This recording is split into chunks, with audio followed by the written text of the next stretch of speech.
Hello guys, welcome back to our channel. My name is Manu. My name is Mani. And you're watching दिल से react. तो guys आज हम यासिर नदीम अल वजीदी जी की एक और वीडियो के ऊपर रिएक्ट करने वाले हैं। कोई जर्नलिस्ट हैं, कोई पत्रकार हैं, उन्होंने यासिर नदीम अल वजीदी जी से एक क्वेश्चन पूछा जो बड़ा इंपॉर्टेंट है। उन्होंने पूछा है कि क्या मिराज का जो सफ़र हुआ था नबी पाक जी का, क्या ये मुमकिन था, क्या ये सच था या झूठ था, कि या ऐसे ही बात बनाई गई है। तो देखते हैं यासिर नदीम जी ने क्या इसका जवाब दिया है, क्योंकि हमने ये वीडियो की थी मिराज के सफ़र के ऊपर। बड़ा ये मतलब डिवाइन सफ़र था वो वाला। तो देखते हैं वीडियो में क्या बताएगा। वीडियो को स्टार्ट करते हैं, लेट्स स्टार्ट। अगले सवाल की ओर बढ़ते हैं हम लोग। मुफ्ती साहब, एक रसूलुल्लाह सल्लल्लाहु अलैहि वसल्लम ने जब सबे मेराज गए, बहुत ही फेमस एक वाकया है। तो कुछ हमारे आर्य समाजी भाई इस तरीके का उसके ऊपर ऑब्जेक्शन और इस तरीके का एतराज करते हैं कि आप सल्लल्लाहु अलैहि वसल्लम जब सबे मेराज गए, अल्लाह तबारक ताला ने उन्हें आसमान पे बुलाया। फिर उसका एक बाकायदा एक वर्णन है कि पहले आसमान पे गए, ये देखा, दूसरे आसमान पर ये देखा, उलसिरा, जन्नत, जहन्नम। तो वो कह रहे हैं कि उस वक्त कौन सी साइंस और टेक्नोलॉजी थी या कौन सा रॉकेट था कि जिसमें बैठ के वो वहां पर गए। हालांकि वो एक बुराक करके किसी जानवर का जिक्र आता है। तो इस पे आप क्या जवाब दोगे? जानवर का हैरत ये होती है कि ये सवाल वो करते हैं जो ये कहते हैं कि वेदों में जहाज बनाने की टेक्नोलॉजी का जिक्र है। अच्छा, ठीक है। ये सवाल वो करते हैं जब रामायण में ये लिखा हुआ है कि सीता जी को जब रावण ने किडनैप किया था तो पुष्पक पे लेकर गया था। पुष्पक विमान, राइट, ठीक है, बिल्कुल, जी जी जी, वेदों में एक हाथी वाले जहाज का भी जिक्र है, नहीं जिसका इंजन जो है वो हाथी जैसा है। और इसी तरीके से जो सूर्य भगवान है उसका भी एक जहाज है, उसका भी तस्कीरा वेदों के अंदर आता है। भाई ये सवाल करने से पहले आप अपनी किताबें पढ़ लीजिए, ठीक है, उसके बाद फिर आप सवाल करेंगे, बहुत अच्छा लगेगा। बिल्कुल बिल्कुल। लेकिन ये ना समझा जाए कि ये सवाल करके हम अब जवाब देने से भाग रहे हैं, ऐसा नहीं करनी चाहिए ना। जवाब हमारे पास है। तमाम मजहबों के अंदर एक बुनियादी चीज है, जब तक कि शिर्क उस मजहब के अंदर नहीं आया, तमाम मजहब अल्लाह ताला की तरफ से आए हैं, जिनको हम जिस जात को हम अल्लाह कहते हैं, दूसरे परमेश्वर कहते हैं, कोई गॉड कहता है। अल्लाह की तरफ से कम्युनिकेशन हुआ है, अल्लाह की तरफ से अंबिया आए हैं, रसूल आए हैं, और इन अंबिया और रसूलों को अल्लाह ताला ने मिरेकल्स दिए हैं, मौजिज़े दिए हैं, ठीक है। ऐसे ही नबी करीम सल्लल्लाहु अलैहि वसल्लम अल्लाह ताला के आखिरी रसूल हैं, और अल्लाह के इस रसूल को जो मौजिज़ा दिया गया है उसमें से बहुत से मौजिज़ात हैं। उसमें एक बहुत बड़ा मिरेकल है, वो ये है कि आप मेराज के ऊपर तशरीफ ले गए, यानी सातों आसमान में अल्लाह ताला ने आपको सैर कराई। अब जाहिर है कि जिस तरीके से तशरीफ ले गए उसका जिक्र हदीसों में मिलता है कि एक सवारी थी, उसका नाम बुराक था। सबसे पहले हमें यह समझना चाहिए कि जो मिरेकल है क्या वो पॉसिबल है या नहीं। बहुत से लोग ये कहते हैं भाई मैं मिरेकल वगैरह में बिलीव नहीं करता हूं। क्यों? इसलिए कि मैं किसी सुपर नेचुरल चीज में बिलीव नहीं करता हूं, मैं तो नेचुरल चीज में बिलीव करता हूं। ठीक है, बहुत से लोग ये सवाल करते हैं, खुसूसन जो एथिस्ट होते हैं, कि जिनको किसी मजहब में बिलीव नहीं होता, वो किसी भी मिरेकल को नहीं मानते। क्यों? इसलिए कि वो सुपर नेचुरल है। मेरा सवाल उनसे ये है कि आप किसी भी चीज के नेचुरल होने को नेचुरल नहीं समझ सकते जब तक कि सुपर नेचुरल कोई चीज ना हो। सही बात है, बिल्कुल। समझ आया आपको? मिसाल के तौर पर हम दिन को दिन होना कब मानते हैं? जबकि रात हो। अगर रात ना हो तो हमें दिन समझ में ना आए कि इसको दिन कहते हैं। सही बात। अगर दिन ना हो तो हमें रात का रात होना समझ में ना आए। आप एक चीज को उसके ऑपोजिट से समझते हैं। ये एक फिलोसॉफिकल उसूल है जो मैंने आपको जिक्र किया। ये फिलॉसफी का एक फंडामेंटल उसूल है। वो ये है कि आपको किसी भी चीज को अगर फुल्ली समझना है तो आप उसके ऑपोजिट को देखो। अरबी जबान में इस उसूल को इस तरीके से जिक्र किया गया है कि वबिल अज़दादी ततबय्यनुल अशिया, कि बहुत सी चीजें अपनी जिद को जब आप उसकी ऑपोजिट को देखेंगे तो वो बहुत सी चीजें वाज़ेह हो जाती हैं। ऐसे ही आप किसी भी चीज का नेचुरल होना कब समझते हैं? जब आप सुपर नेचुरल को देखें, जब आप किसी चीज उसके अननेचुरल होने को देखें। ऐसे ही मसलन इंसान के लिए नेचुरल ये है कि वो आसमानों में सफर नहीं कर सकता। ठीक है, उसकी मर्जी हो, पता चला उसने रॉकेट पे बैठा और वो 7वें आसमान पे पहुंच गया। ये ऐसा पॉसिबल एक आम इंसान के लिए नहीं है, ये नेचुरल है। लेकिन हमने ये कैसे समझा कि पॉसिबल नहीं है? जब सुपर नेचुरल हमारे सामने आया कि अल्लाह ताला ने इतने एहतमाम से नबी करीम सल्लल्लाहु अलैहि वसल्लम को आसमानों के ऊपर बुलाया। अच्छा, अब सवाल ये कि किस चीज पर बुलाया, क्या कोई जहाज था, क्या कोई सवारी थी? हदीसों में उसका तस्कीरा आया है कि उसका उस सवारी का नाम बुराक था। उसका जिक्र किया गया कि वो एक घोड़े जैसा साइज था उसका, और उसकी स्पीड इतनी थी। देखिए, बुराक जो है वो भी अरबी जुबान का लफ्ज है, और ये प्लूरल है बर्क की, और बर्क के माने आते हैं लाइट के। आप आइंस्टाइन की जो थ्योरी ऑफ रिलेटिविटी है उसके मुताबिक दुनिया ये जानती है आज कि सबसे जो तेज चीज है वो क्या है?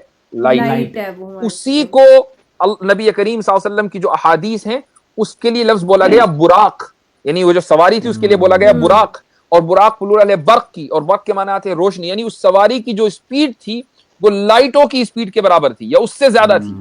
तो इन अहादीस से तो जो आइंस्टाइन की जो थ्योरी ऑफ रिलेटिविटी है दरअसल उसकी तायीद होती है। हम तो सिंपली इस बात को मानते हैं कि अगर तारीख में हमारे या अंबिया के साथ या अल्लाह ताला के नेक बंदों के साथ अगर कुछ इस तरह के वाकयात हुए हैं कि उनको दूर बैठे किसी चीज का इल्म हो गया, तो इसी को हम मिरेकल, मौजिजा कहते हैं। या अगर किसी गैर नबी के साथ जो वो इंसान नबी नहीं था लेकिन अल्लाह का बंदा था, उसी को हम करामत बोलते हैं। ऐसा होता है, और ये अल्लाह ताला की मर्जी से होता है, उसमें उस इंसान का कोई दखल नहीं। यानी अगर नबी करीम सल्लल्लाहु अलैहि वसल्लम चाहते मेराज पर जाना और अल्लाह सुब्हानहू व तआला की मर्जी ना होती तो आप सल्लल्लाहु अलैहि वसल्लम मेराज पर नहीं जा सकते थे, इसलिए कि वो इंसान थे, बशर थे।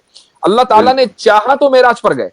तो इसी तरीके से जितने भी मौजज़ात हैं, जितने भी मिरेकल्स हैं, वो अल्लाह ताला की मर्जी से होते हैं। अच्छा, मिरेकल क्या चीज है ये भी मैं आपको बता दूं।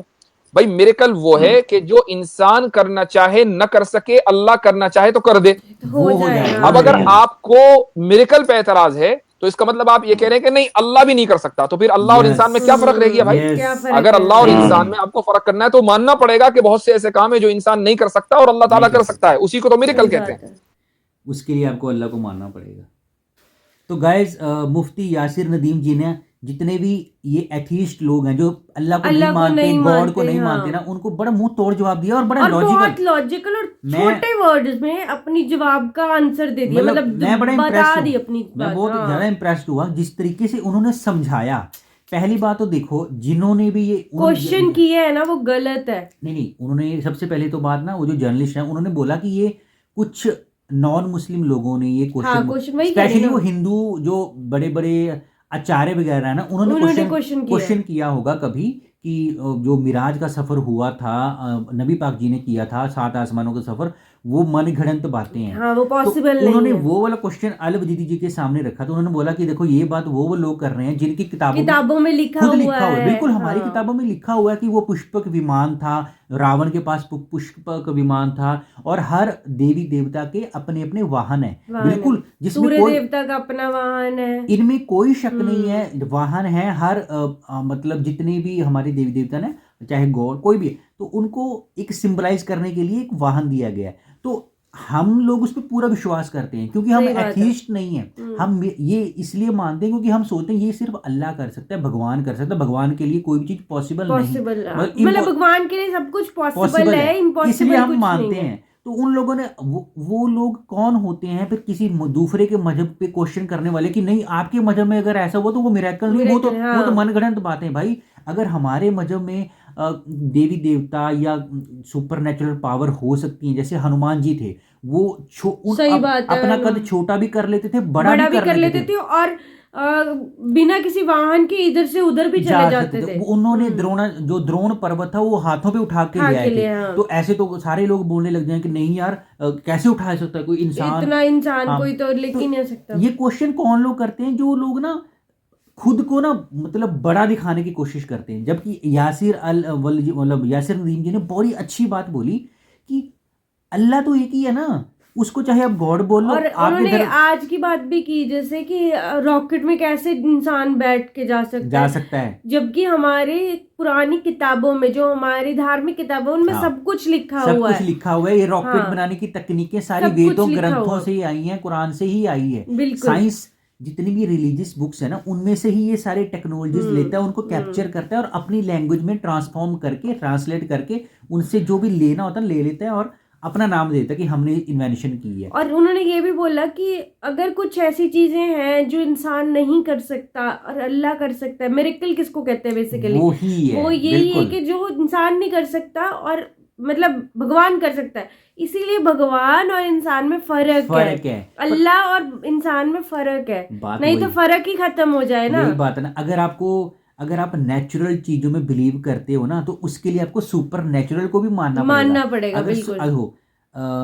साइंटिफिक वे में उन चीजों को हम सुपर नेचुरल बोल देते हैं, और हम रिलीजियस वे में उन चीजों को करामात बोल देते हैं। जैसे जो चीज इंसान के बस की नहीं होती ना, तो वो जब अल्लाह करवाता है किसी नबी के थ्रू या किसी बड़े इंसान के थ्रू या संत के थ्रू, तो उसको हम करामात बोल देते हैं, किसी भी कुछ भी लैंग्वेज में बोल देते हैं। तो यही उन्होंने बताने की कोशिश की कि भाई मिराज का सफर हुआ था। अगर रावण पुष्पक विमान के ऊपर बैठ के सीता जी को लेके जा सकता है, सीता माता का हरण कर सकता है, तो वो अल्लाह की मर्जी से हुआ था ना, भगवान राम जी की मर्जी थी वो, तभी वो माया रची गई थी ना, अदरवाइज रावण का अंत ही ना होता। बिल्कुल। तो ऐसा ही अल्लाह ने चाहा। उनके सबसे प्यारे नबी थे वो प्रॉफिट मोहम्मद जी।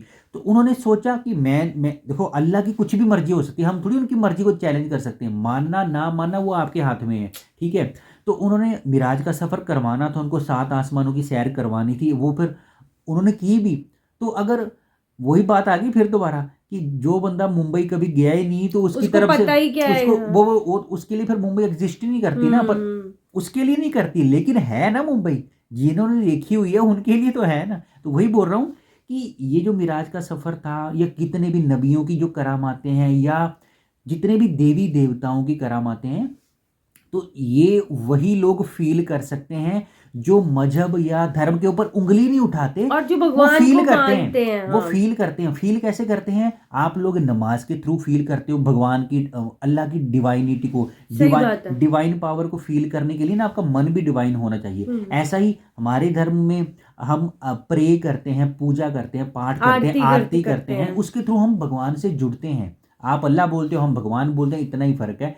बाकी जुड़ने का तो रास्ता वही है ना। तो हम अल्लाह की बनाई हुई चीजों को क्वेश्चन करना, तो मतलब मुझे ऐसा लगता है ना, बेवकूफों वाली बात है। वही उन्होंने बोला कि जो लोग ये सोचते हैं ना कि मिराज का सफर नहीं हुआ था, ये कैसे पॉसिबल है, उस टाइम कौन सी टेक्नोलॉजी थी। तो भाई अगर मिराज के सफर के टाइम टेक्नोलॉजी नहीं थी, तो 5000 साल पहले कौन सी टेक्नोलॉजी थी?